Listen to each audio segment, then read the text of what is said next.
இந்த அழகு எப்படி எழும்புகிறது என்பதை கவனியுங்கள். இந்த விலை மதிப்பற்ற பட்டையின் ஒவ்வொரு அங்குலம் அதன் தனித்துவத்தை கொண்டிருப்பதற்காக உன்னிப்பாக வடிவமைக்கப்பட்டு கவனமாக மெருகூட்டப்பட்டுள்ளது. சுத்திகரிக்கப்பட்ட தங்கம் சுத்திகரிப்பிற்கான இறுதி நிலை. இந்த நிலைமையை அடைய எந்த நிலைமையெல்லாம் அது கடந்து செல்ல வேண்டி இருந்தது என்பதை இந்த தங்கப்பட்டை மட்டுமே அறியும்.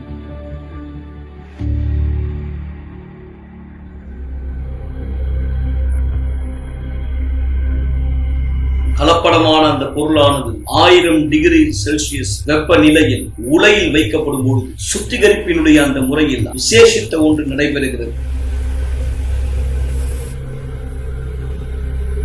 உண்மையான நிலையை அது இழக்கிறது.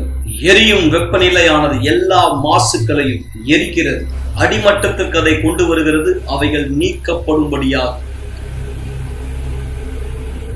இந்த முறைக்கு நெருப்பானது அத்தியாவசியம். ஏனென்றால் இதுதான் உலோகத்தை மதிப்புடையதாக்குகிறது.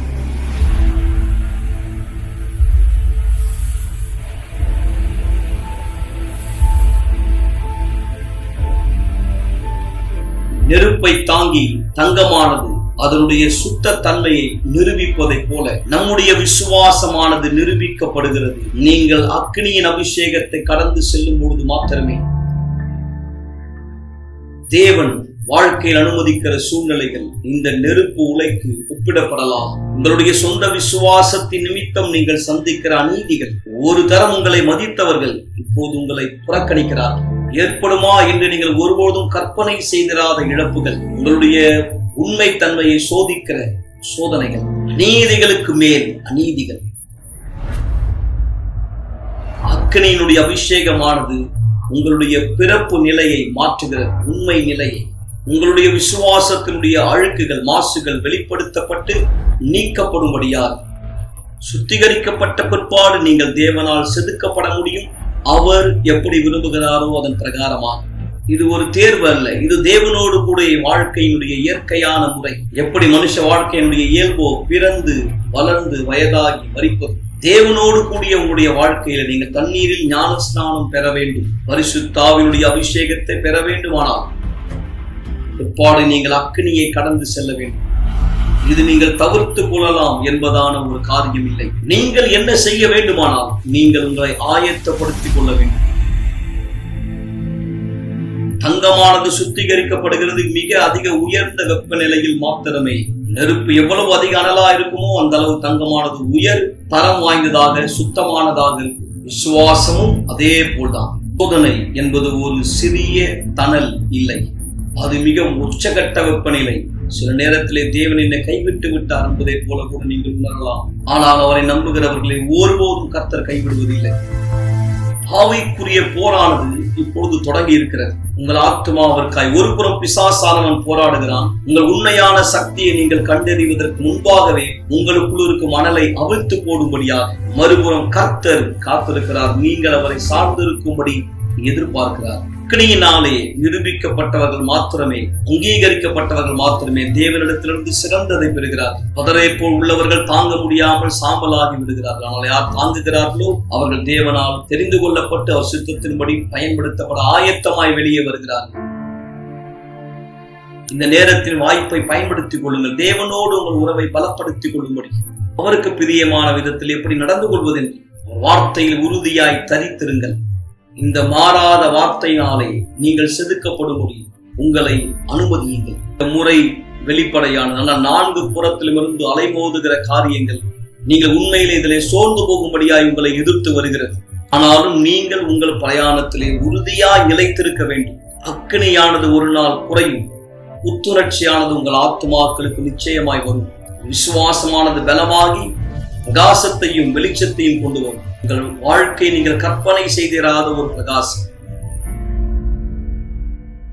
பிரியமானவர்களை, உங்களை சோதிக்கும்படி உங்கள் நடுவில் பற்றி எரிகிற அக்கினியை குறித்து ஏதோ புதுமை என்று திகையாமல் கிறிஸ்துவின் மகிமை வெளிப்படும் போது நீங்கள் கலிகூர்ந்து மகிழும்படியாக அவருடைய பாடுகளுக்கு நீங்கள் பங்காளிகளானதால் சந்தோஷப்படுங்கள்.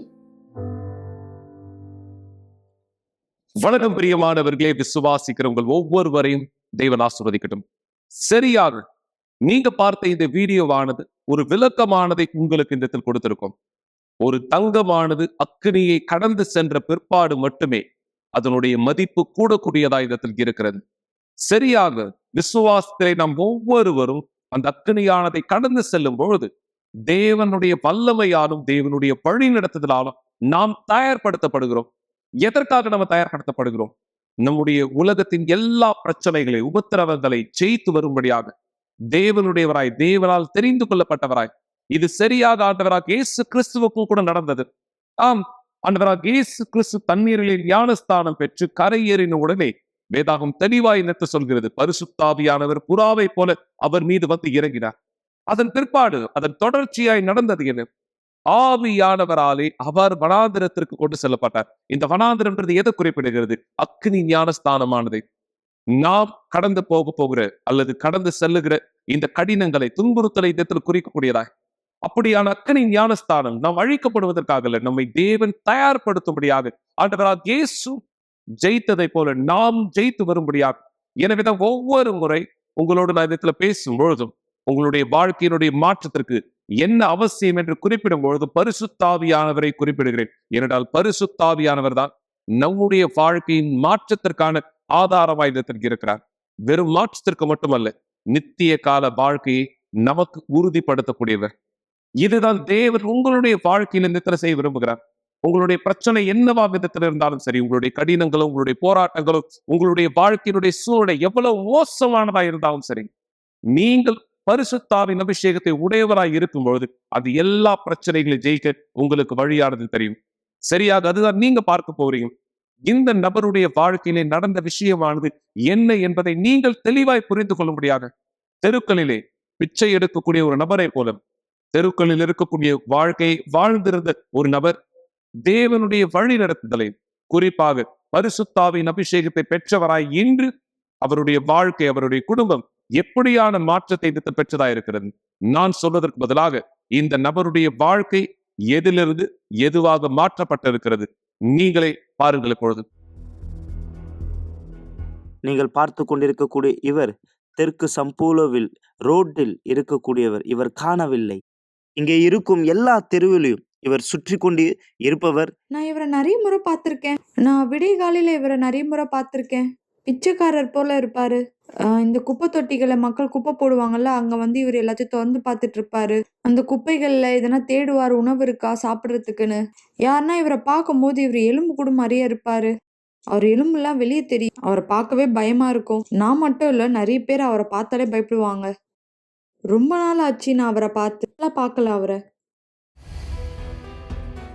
இப்ப அவரை பார்க்கும்போது எப்படிப்பட்ட ஒரு வாழ்க்கையா இருக்கு?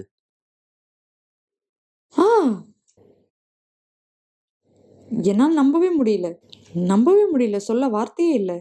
அது நீங்க தானா? ஆமா. என்னாச்சு உங்களுக்கு?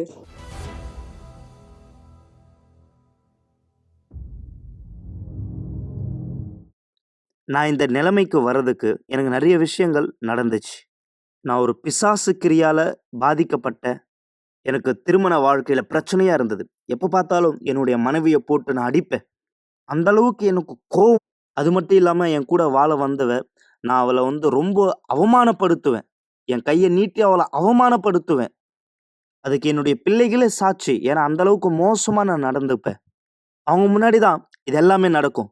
அப்படிப்பட்ட நேரத்துல தான் நான் வந்து ட்ரக்ஸ்ல நான் வந்து செயல்பட ஆரம்பிச்சேன்.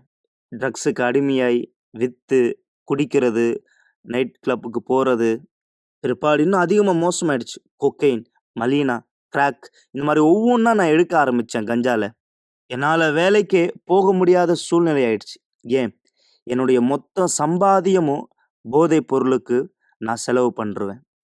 என் மனைவி வேலைக்கு போனான்னா நான் என்ன பண்ணுவேன், வீட்டில் இருந்து எல்லா பணத்தையும் எடுத்து எல்லாத்தையும் நான் ட்ரக்ஸுக்கு பயன்படுத்துவேன். பசங்களுடைய ஆகாரத்துக்கு எடுத்து வைக்கிற அந்த காசை கூட நான் எடுத்து நான் போய் ட்ரக்ஸ் வாங்கிடுவேன்.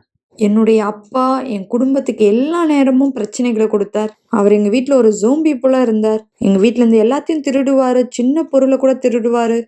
பால் இருக்க, நெயில் பாலிஷ் எல்லாத்தையுமே திருடுவாரு. அவர் போதைப் பொருள் வாங்க எதுவா இருந்தாலும் வித்துருவாரு. என்னால இதுல இருந்து வெளியே வர முடியாத சூழ்நிலை.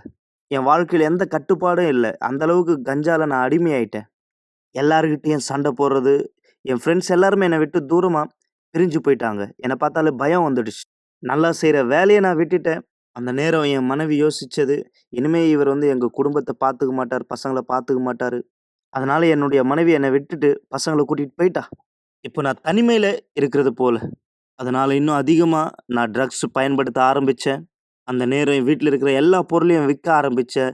கேஸையும், வீட்ல இருக்கக்கூடிய குக்கரு, ஒவ்வொரு பொருளையும், வீட்ல இருக்கக்கூடிய கதவுக கூட நான் என்ன பண்ணேன்னா, எடுத்து விற்க ஆரம்பிச்சேன். குளிக்கிறதுக்கு கூட எதுவும் இருக்காது. வீட்ல கரண்ட் கூட எதுவும் இருக்காது. இருட்டா இருக்கும்.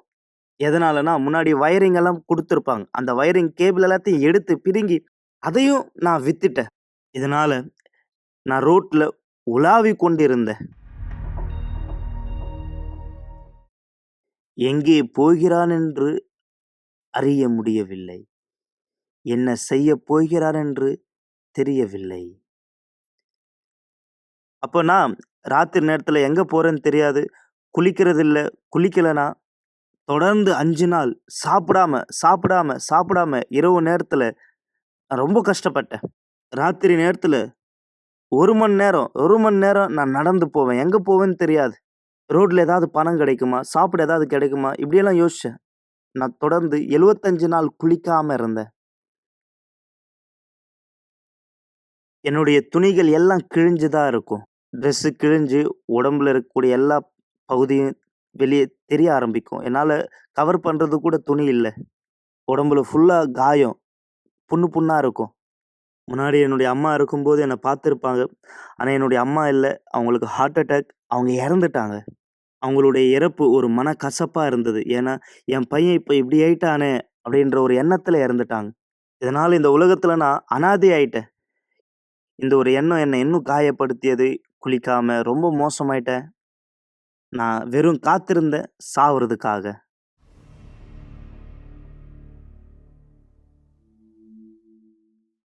எப்படியாகிலும் ஒருவர் இருளில் இருக்கும்போது வெளிச்சத்தை கண்டடைவார்கள். அந்த ஒரு நாள் யுனிவர்சல் ஆலயத்திலிருந்து ஒரு நபர் ரொம்ப நாளா என்ன தெரியும் அவங்களுக்கு. என் சூழ்நிலை எப்படிப்பட்டதுன்றது அவங்களுக்கு தெரியும். அவர் அந்த பக்கமா போகும்போது இயேசு குறித்து என்கிட்ட சொல்வார். அவர் ஒவ்வொரு தடவ வரும்போது ஒரு வார்த்தை என்கிட்ட சொல்லிட்டு போவார். இன்னும் சொல்லப்போனா என் வீட்டுக்கு வருவாரு. என் வீட்ல கூட நான் இன்னும் கஞ்சா பழக்கத்துக்கு அடிமையா இருந்தேன். அப்ப இவரு எனக்கு ஜெபம் பண்ணாரு. "இப்ப எப்படி இருக்குன்னு?" கேட்டாரு. "நல்லா இருக்கன்னாரு." "ஆமா, நல்லா இருக்கன்னேன்." வில்லிங்டன் சகோதரரே, தேவனுடைய வார்த்தையில் சொல்லப்பட்டிருக்கு, எங்கு இருவர் கூடியிருப்போமோ அங்க தேவனுடைய பிரசனம் இருக்கும் என்று. தேவன் அங்கு இருப்பார் என்று சொல்லப்பட்டிருக்கு. நீ நம்புறியா? ஆமா, நான் நம்புறேன். இயேசுவின் நாமத்தினால் ஆமென். நீ இந்த ஞாயிற்றுக்கிழமை வரணும். உன் குடும்பம் மாறணும். குடும்பத்துக்காக ஜெபம் பண்ண வா. உன்னுடைய விடுதலைக்காக ஜெபம் பண்ணுவாங்க. சரியா? வருவியா நீ? வருவியா? ஆ.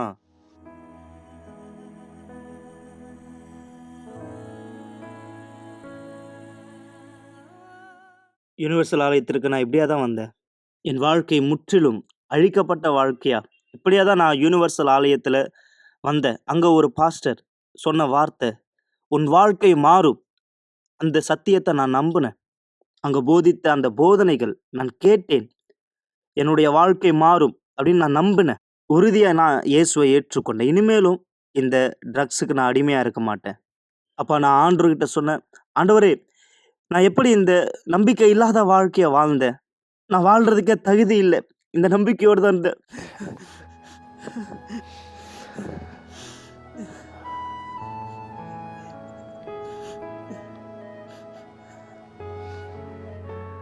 நான் பார்த்தேன் உண்மையா இயேசு என்ன கண்ணோக்கி பார்க்கிறாருன்ட்டு. அந்த நேரம் நான் நம்பினேன். உண்மையா ஆண்டவரை நான் என் அப்பாவா நம்பினேன்.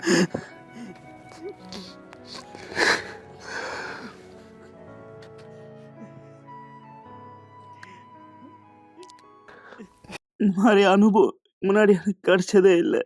அப்போ ஒரு சத்தம், இதுல இருந்து உன்னால வெளியே வர முடியும் என்ற சத்தம். நான் இவ்வளோ கெட்டது நான் பண்ணேன், இவ்வளோ மோசமா நான் இருந்தேன், நான் மாறி ஆகணும் அப்படின்ட்டு என் வாழ்க்கை நான் ஆண்டவர்கிட்ட அர்ப்பணிச்சேன். அப்பதான் நான் நினைச்சேன், இனிமே இந்த வாழ்க்கை எனக்கு வேணாம், அருமையா வாழணும். உடனே நான் தண்ணீர்ல ஞானஸ்தானம் எடுத்தேன்.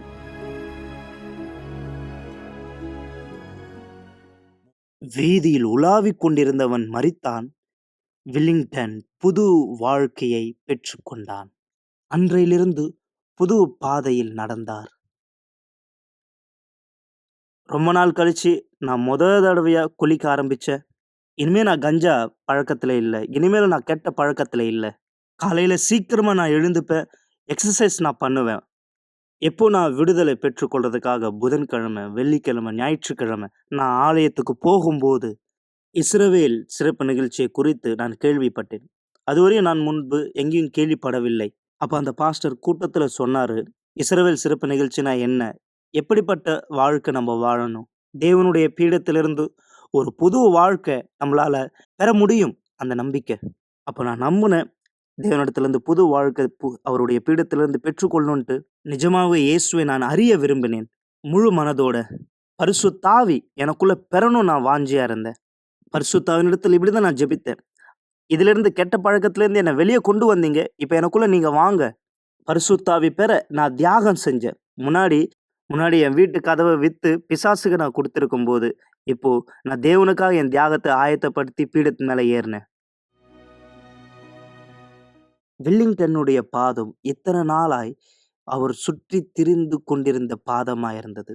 ஆனால் இப்போ அபிரகாமின் விசுவாசத்தின் பாதையில் நடக்கிறார். மோரியா மலையின் மீது அர்ப்பணித்தது போல.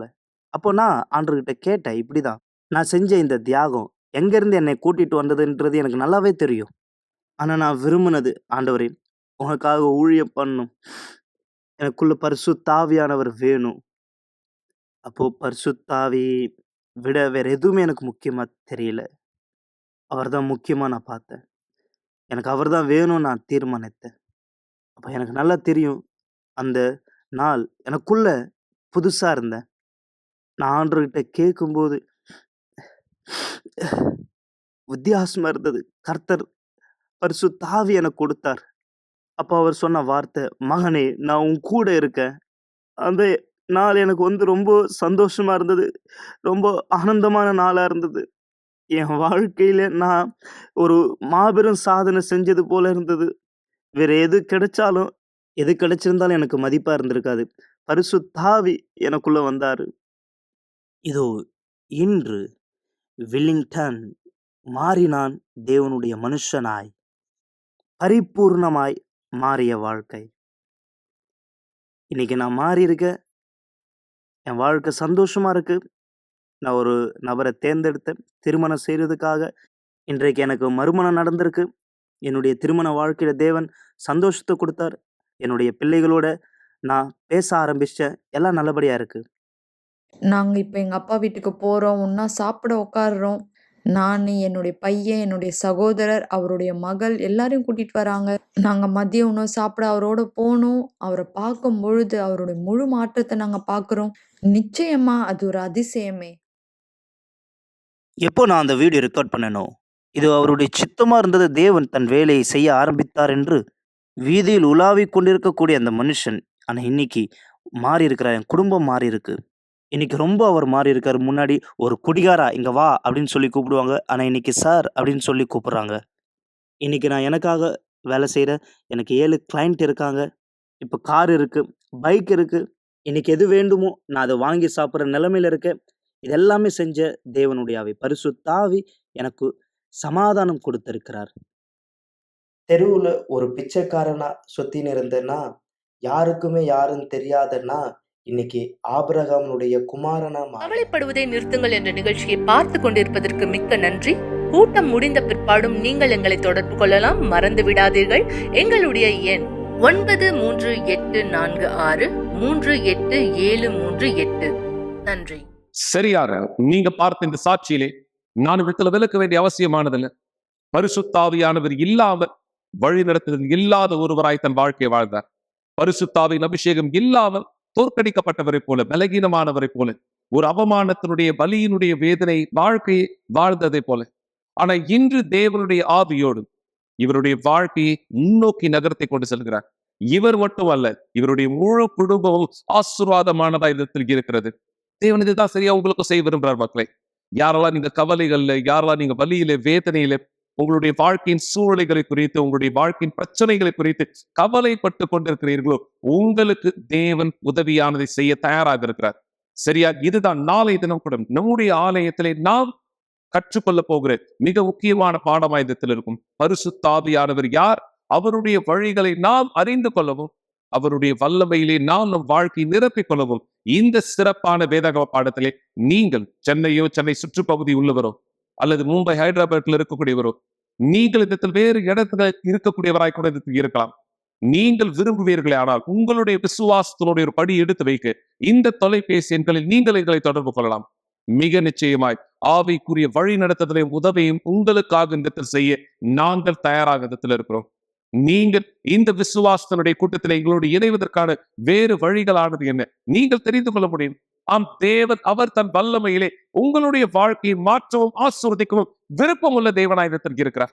இந்த நபருடைய வாழ்க்கை மாற்றம் அடைந்ததானால் ஏன் உங்க வாழ்க்கை தேவனால மாற்ற முடியாது? நீங்க இந்த நபருடைய வாழ்க்கை மட்டுமல்ல, இன்னொரு பெண்ணுடைய சாட்சி விதத்தில் பார்க்க முடியும். நான் வரவேற்க விரும்புகிறேன். என இந்த பெண் தன்னுடைய வாழ்க்கையின் பிரச்சனை நிமித்தம் இவருடைய முடிவு என்னவாக இருந்தது? தற்கொலை செய்து கொள்ள முடியாது. அதற்கான பல முயற்சிகள் இதத்தில் எடுத்த பொழுதிலும் தேவனுக்கு நன்றி, தேவன் அந்த சூழலை இதத்தில் நடக்க அனுமதிக்கவில்லை. இன்று தேவனுடைய வல்லமையா தற்கொலை எண்ணங்களை ஜெயித்தவராய், தன்னுடைய வாழ்க்கையில் உள்ள இந்த கடினங்களை, போராட்டங்களை இதத்தில் ஜெயித்தவராய், மற்றவர்களுக்கும் கூட உதவி செய்யக்கூடிய ஒரு நபராய் தேவன் இவருடைய வாழ்க்கையை ஆசீர்வதித்திருக்கிறார். இந்த நபருடைய வாழ்க்கையில் நடந்தது என்ன? இவர் எந்த சூழ்நிலை நிமித்தம் இந்த தவறான முடிவு எடுத்தார்? தேவன் அதன் பிற்பாடு இவருக்கு எப்படி உதவி செய்தார்? சாட்சியை பாருங்கள் இப்பொழுதே. என் பேரு லூஹான். என்னுடைய மனத்தாழ்வுனால நான் தற்கொலைக்கு முயற்சி எடுத்தேன். முன்பாக எனக்குள்ள தன்னம்பிக்கை கிடையாது. நான் எப்பொழுதும் என்னை குறித்து தாழ்வு மனப்பான்மை யோசிப்பேன், தவறா யோசிப்பேன், என்னை குறித்து ரொம்ப கேவலமா நினைப்பேன், எதிர்மறையா நினைப்பேன். ஏன்னா நான் அதுக்கு தகுதியற்றவளா உணர்ந்தேன். என்னுடைய பெற்றோருடைய உறவானது எப்பொழுதும் வாக்குவாதமா இருக்கும். நானும் வாக்குவாதம் செய்வேன் என்னோட பெற்றோரோட. அதிகமாக எங்கள் அம்மாவோட தான் நான் சண்டை போடுவேன். நான் என்னையே வெறுப்பேன், என் கையை கூட அறுத்துப்பேன். அந்த அளவு நான் என்னை வெறுக்க ஆரம்பிச்சிட்டேன். என் கையை அறுத்துக்கும் பொழுது அது மறுத்து போன ஒரு தன்மையை கொடுக்கும். அந்த தன்மை எனக்கு சரியா உணர்வை கொடுக்கும். அது கொஞ்ச தருணத்துக்கு என்னை சரியா உணர வைக்கும். ஆனால் திரும்பவும் அதே வலி, அதே பிரச்சனை எனக்குள்ளாக வரும். அந்த காரணத்தினால என் வாழ்க்கையில நான் சரியா உணரவே இல்லை. எல்லா தருணத்திலும் நான் தான் தவறு செய்கிறேன், நான் எதுக்கும் பிரயோஜனமற்றவள், நான் தான் எல்லாத்துக்கும் காரணம். ஒரு தடவை நானும் என்னுடைய அம்மாவும் சண்டை போட்டுக்கும் போது நான் கோவத்தில் என் கையை அறுத்துக்கிட்டேன். நான் அதை குறித்து யோசிக்க கூட இல்லை. நான் புலம்பிக்கிட்டே ரூம் பக்கம் போனேன். ரூம் கிட்ட ஒரு பெல்ட்டானது இருந்து எடுத்து நான் என் கையை அறுத்துக்கிட்டேன். நான் நினைப்பேன், நான் எதுக்கு பிறந்தேன், நான் எதுக்கு பிரயோஜனமாக இருக்கேன், என் மேலே என்ன தப்பு இருக்கு? நான் பிறக்காம இருந்திருந்தேன்னா இந்த கஷ்டமே இருந்திருக்காது, அவங்களாவது சந்தோஷமா இருந்திருப்பாங்க. அதனால நான் மேலும் சில பெல்ட்டுகளை எடுத்தேன், அதை ஒன்றிணைச்சேன். அதை இழுத்து கட்டுறதுக்கு பலமா இருக்கான்னு சொல்லி செக் பண்ணிக்கிட்டேன். அது பலமா இருந்தது. அதனால நான் தூக்கு போடுறதுக்கு மேலே கட்டினேன். அதை பெட் மேலே ஏறி நின்று அதை நான் என் கழுத்தில் முடிச்சு போட்டுட்டு குதிக்க போகிற தருணத்தில் எங்கள் அம்மா என்னை வந்து காப்பாற்றிட்டாங்க. நான் ஆலயத்துக்கு வர ஆரம்பித்தேன். ஏன்னா எங்கள் அம்மா என்னை பார்த்துட்டாங்க. என் கையில் நிறைய காயங்கள் இருக்கிறதும் பிரச்சனையை கடந்து போகிறதும் பார்த்ததுனால எங்கள் அம்மா என்னை ஆலயத்துக்கு கூப்பிட்டு வந்தாங்க. அதன் பிற்பாடு நான் விஒய்ஜிக்கு போயிருந்தேன். விஒய்ஜியில் எல்லோருமே சந்தோஷமாக இருக்கிறத நான் பார்த்தேன். எல்லோருமே என்னை அன்பாக வரவேற்றாங்க. அவங்கக்கிட்ட எந்த ஒரு குறியும் கிடையாது. அவங்க எல்லோருமே சந்தோஷமா இருக்கிறத நான் பார்த்தேன். எந்த ஒரு குறைவும் இல்லாமல் ரொம்ப சந்தோஷமா இருந்தாங்க. அது போல தான் நானும் இருக்கணும்னு விரும்பினேன். அதன் பிற்பாடு போதகர் ஒரு நாள் போதிச்சுட்டு இருந்தாரு. அவர் சொன்ன சில வார்த்தைகள் எனக்காகவே சொன்னப்பட்டது போல இருந்தது. அது என்னன்னா, இந்த உலகமானது வேணுமா இல்லை தேவனானது வேணுமான்னு கேட்டாரு. நான் அப்ப எனக்குள்ளாக சோதிச்சு பார்த்தேன், இந்த உலகம் நமக்கு என்ன கொடுத்துக்கிட்டு இருக்கு? இந்த உலகம் நிறைய விஷயங்களை கொடுத்துட்டு இருக்கு. ஆனா அது எப்பொழுதும் நிலைச்சு நிற்க போறது கிடையாது. ஆனா தேவனும் எனக்குள்ள சமாதானத்தை கொடுக்கலாம், சந்தோஷத்தை கொடுக்கலாம். நான் விரும்புற எல்லாவற்றையும் தேவனால கொடுக்க முடியும். அதனால நான் தேவனை தேர்ந்தெடுத்தேன், தேவனை மட்டும் தேர்ந்தெடுத்தேன். அதன் பிற்பாடு ஒரு 2 வாரம் கழிச்சு நான் தொடர் சங்கிலி ஜபத்தை எனக்காக செய்ய ஆரம்பிச்சேன். என்னுடைய வழிகள், நான் என்னுடைய சிந்தனை எல்லாவற்றையும் மாற்றிக்கொள்றதுக்காக. இந்த தொடர் சங்கிலி ஜபத்துல நான் தண்ணீர்ல ஞானஸ்தானம் பெற்றுக்கொண்டேன். அதன் பிற்பாடு என்னுடைய வாழ்க்கை முற்றிலுமா மாறுபட்டது. ஒவ்வொரு நாளும் எனக்குள்ள மாற்றங்கள், சந்தோஷத்தங்கள், வித்தியாசங்கள் ஏற்படுச்சு. நான் இனிமேல தற்கொலை எண்ணத்துக்குள்ளாக இல்லை. நான் ஒவ்வொரு நாளும் முன்னேற்றத்தை பார்த்தேன். தேவன் என்னை உற்சாகப்படுத்தினாரு. இது என்னால் செய்ய முடியும், என்னால் இதை சிறந்ததாக செய்ய முடியும்னு எனக்கு பல விதமான ஊக்கத்தை கொடுத்தாரு. இன்னைக்கு நான் ஒரு நபராக இருக்கேன். நம்ம தப்பு செஞ்சுருக்கோம். அந்த தப்பை எல்லாமே ஒரு வாய்ப்பா இருக்கு நாம சிறந்ததா செய்யறதுக்கு. இன்னைக்கு யாராவது சோகமா இருந்தா நான் அவங்கள உற்சாகப்படுத்தக்கூடிய நபரா இருக்கேன். அவங்களுக்குள்ளாக ஏதாவது தவறானது இருக்கும் பொழுது அவங்களுக்கு நான் உதவி செய்யக்கூடிய நபரா இருக்கேன். இப்ப நான் அவங்களுக்கு ஊக்கம் அளிக்கும்படி தம்ஸ்அப் எல்லாம் கொடுக்கறேன். இதன் மூலமா நான் அவங்க கிட்ட உற்சாகப்படுத்தக்கூடிய நபரா இருக்கேன். கவலைப்படுவதை நிறுத்துங்கள் என்ற நிகழ்ச்சியை பார்த்து கொண்டிருப்பதற்கு மிக்க நன்றி. கூட்டம் முடிந்த பிற்பாடும் நீங்கள் எங்களை தொடர்பு கொள்ளலாம். மறந்து விடாதீர்கள், எங்களுடைய எண் 9346387338. நன்றி. மக்களே, இந்த நேரம் நான் உங்களுக்கு இந்த குறிப்பிட்ட பிரகாரம் நாளை நம்முடைய ஆலயத்தின் விசுவாசத்தோடைய கூட்டத்திலே எங்களோட நீங்கள் இணையலாம். ஒருவேளை நீங்க பல பிரச்சனை குறித்து கவலைப்பட்டு இருக்கீங்க, உங்களுடைய வாழ்க்கையினுடைய பல சூழ்நிலைகளை குறித்து இந்த நடுங்கி கொண்டிருக்கிறீர்கள், பயந்து கொண்டிருக்கிறீர்கள். ஆண்டவராக இயேசு சொன்ன வார்த்தை நினைவிருக்கிறதா? முதலாவது என் ராஜ்யத்தையும் நீதியையும் தேடுங்கள், பிற்பாடு உங்களோடு கூட இது எல்லாமே கொடுக்கப்படும். இது எல்லாமே என்று சொல்லும்பொழுது எது? நீங்க தேடிட்டு உங்களுடைய பண ஆசீர்வாதம், உங்களுடைய குடும்பத்திற்கான ஆசீர்வாதம், உங்களுடைய திருமண ஆசீர்வாதம், நீ எதிர்பார்க்கிற அந்த சந்தோஷம், சமாதானம் எல்லாமே உங்களுடைய வாழ்க்கை மீது இதில் கொடுக்கப்படும். தேவனுடைய ஆவியானவரை நீங்கள் உங்களுடைய வாழ்க்கையிலே இதில் பெற்றுக்கொண்ட பிற்பாடும். எனவே உங்களுடைய தீர்மானத்தை விசுவாசத்தில் நீங்கள் உங்களுடைய பகுதியை செய்யுங்கள். தேவன் அவருடைய ஆவியிலே உங்களை நிரப்புவார். எனவே இந்த சாட்சியிலே மக்கள் தேவனுடைய பதிலை பெற்றது போல நீங்களும் தேவனுடைய பதில்களை இதில் பெற்றுக்கொள்ள, வழி நடத்துதலை பெற்றுக்கொள்ள இந்த விசுவாசத்தினுடைய ஜெபத்தை உங்களோடு சேர்ந்து செய்ய நான் இந்த இடத்தில் விரும்புகிறேன். எனவே இந்த நேரம் உங்களை தயார்படுத்துங்க. உங்களால் முடியுமானால் ஒரு கிளாஸ் தண்ணீரை தயார்படுத்திக் கொள்ளுங்கள். இது ஜெபத்திற்கான நேரமாயிருக்கிறது. ஒரு கிளாஸ் தண்ணீரை ஆயத்தப்படுத்திக் கொள்ளுங்கள் அல்லது தொலைக்காட்சிக்கு அருகாமையிலே வாருங்கள். இந்த நேரம் உங்களுக்கான ஒரு சிறப்பு ஜெபத்தை நாம் செய்ய போகிறோம். பரிசுத்த தேவனே, எங்கள் ஆண்டவராகிய இயேசுவே, உன்னுடைய ஆவி ஒருவருடைய வாழ்க்கைக்குள் இடத்தில் வரும்பொழுது அந்த வாழ்க்கை முற்றிலும் மாற்றப்படக்கூடிய வாழ்க்கையாக இடத்தில் மாறுகிறது. அவர்கள் பிரச்சனைகளுக்கு, கவலைகளுக்கு, பயங்களுக்கு இனியும் இடத்திலே தேவனை தலை வணங்குவதில்லை. மாறாக அது எல்லாவற்றையும் இடத்தில் ஜெயம் கொள்ளக்கூடியவராயுதத்தில் இருக்கிறார். ஏனென்றால் நீர் தான் இந்த அதிகாரத்தை கொடுக்கக்கூடிய தேவனாயுதத்தில் இருக்கிறேன். எனவேதான் பரிசுத்த ஆவியானவரே, என் இயேசுவே, இவர் யார் உன்னுடைய சத்தத்தை கேட்கிறவராய், உன்னுடைய வழிகளில் நடக்கிறவராய் தன் பகுதியை செய்கிறார்களோ இந்த நபருடைய வாழ்க்கை மீது கூடாததை நீர் செய்யும்படியா என்று கேட்கிறேன். என் தேவனை, யாரெல்லாம் இந்த பாவத்து நிமித்தம், தவறுகள் நிமித்தம், கீழ்ப்படியாமை நிமித்தம் உமக்கு நெருங்கி வர முடியாதபடி குற்ற உணர்ச்சியில் இடத்தில் இருக்கிறாரோ இந்த குற்ற உணர்ச்சி இவர்களை விட்டு நீங்கும்படி இவர்களுக்கு இந்த மன்னிப்பை தாரும். என் தேவனே, உன்னுடைய சுத்திகரிப்பானது இந்த தாரும். எனவேதான் தேவனே, இவர்கள் உன்னுடைய வல்லமையினை தன்னுடைய வாழ்க்கையை புதிதாக இடத்தில் மாற்றிக்கொள்ள முடியும். பரிசுத்த ஆவியானவரே, இவர்களுக்கு இடத்தில் உதவி செய்கிறார்கள்.